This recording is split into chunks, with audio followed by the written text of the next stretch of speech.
Assalamualaikum warahmatullahi wabarakatuh. Halo semuanya. Perkenalkan, nama saya Natasha Rahmanimtias dari Program Studi Pendidikan Matematika Universitas Muria Kudus.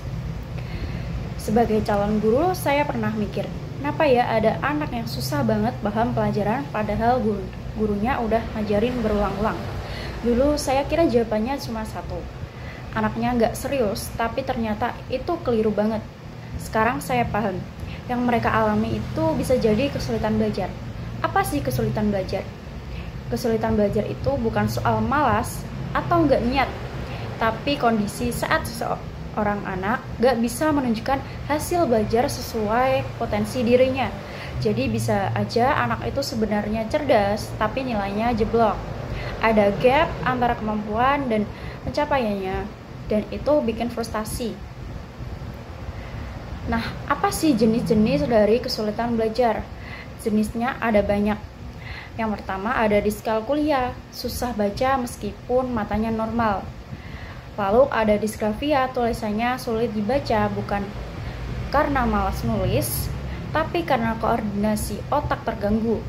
Ada juga diskalkulia yang bikin anak sulit banget memahami angka dan perhitungan.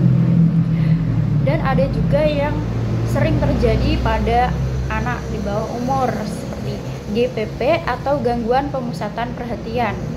Anak seperti ini susah fokus, pikirannya lompat-lompat. Kita ngomong A, dia udah lari ke Z. Sekarang saya tahu, penyebabnya gak selalu dari anaknya. Kadang ada faktor internal seperti kemampuan intelektual terbatas, motivasi belajar rendah, dan ada gangguan psikologis. Tapi sering juga berasal dari luar.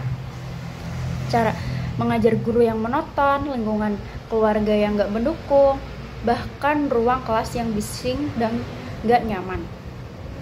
Dulu saya pernah dengar guru bilang gini, kamu tuh kok gak bisa sih, padahal udah dijelasin berulang-ulang. Dan saya ngeri banget, jangan-jangan saya juga akan seperti itu. Tapi sekarang saya belajar bahwa menjadi guru bukan hanya soal mengajar, tapi juga memahami. Memahami bahwa setiap anak itu unik. Dan tugas kita adalah menemukan cara terbaik untuk membantu mereka belajar. Nah, caranya bisa lewat apa sih? Kita bisa lewat asesmen.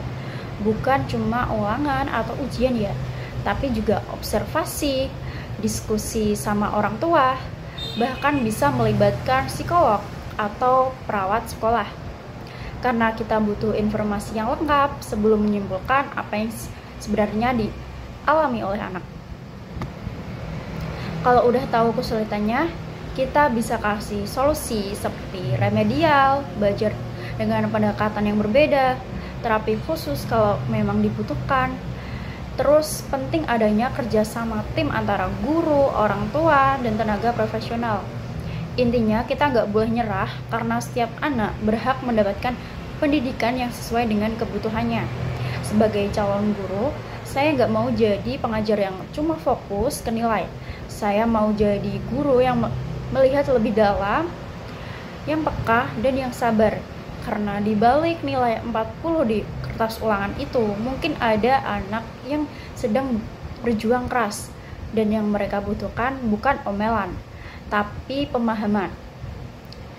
Itu saja yang dapat saya sampaikan. Mohon maaf apabila ada segala salah ucap. Terima kasih telah menonton. Wassalamualaikum warahmatullahi wabarakatuh. Bye-bye.